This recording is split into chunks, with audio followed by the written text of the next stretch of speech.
You're talking about visual experience. Can you give us a definition or an example of what you mean by that term? Okay, so if we bring this in 3 different domains, so let's have at work. So why visual experience matter to you at work?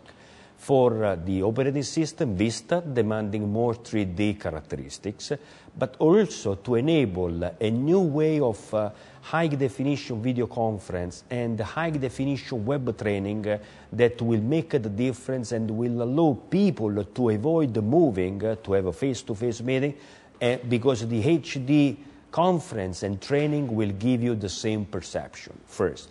At home, having a multimedia platform so where basically you are having the visual experience of your high-definition video. You are watching a Blu-ray disc, and you see your Blu-ray disc that is running smoothly with a very good quality of frames. This entertains you. This is what you expect. And at the play, when you are playing games, you are also expecting for a mainstream gaming, so like Sims 2 or any other type of social community games, you are expecting to have a very good and marvelous 3D experience. So that is what you will see in the 3 different domains, at work, at home, and at play, how this platform is going to enjoy the 3 different lifestyle usage. Okay, how do you define acceptable or decent graphics on an IGP? Well, if we look at the games, minimum or even at watching a Blu-ray disc, minimum you must have 30 frames per second, because this is what your eye requires to get as a quality. So with the games, if you are doing a single-person shooting games, the frame rate expectation is even higher, but to tell you, the 30 frames per second is the minimum frame rate to say that something is playable. And then you don't want to see any artifacts when you are doing this 30 frames per second. So when you watch, your frames must be crystal vivid. The colors have to appear as almost to you like the person coming out from the screen. That is the perception that your eyes want to, what the eyes need to see to then transfer this perception to your brain. So would you then say for a fact that your competitor's current mobile IGP doesn't let you do this? Well, because again, I mean, the competitor, he focuses more, or he brings the attention of the audience to take care of more of the CPU, where they make their job. They try to defocus the attention from the IGP, because, I mean, they do not have solutions that balance perfectly their platform.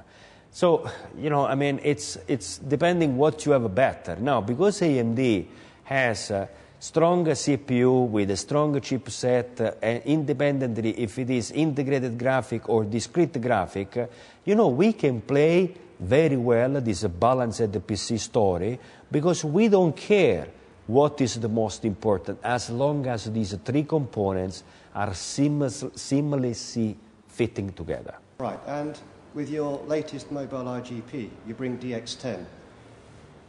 But with DX10 activated and a reasonable quality level, frame rate suffers on discrete cards. No, so is there a point in playing DX10 on IGPs, or is it just a feature that you can say we have DX10 and that's fine, but we actually get 10 frames a second? Well, I mean, again, if you look at the IGP with our Turion Ultra, depends which games you are running, because, you know, there are games that are not intended for that audience. Remember, we are not addressing with this platform the enthusiast mobile gaming platform.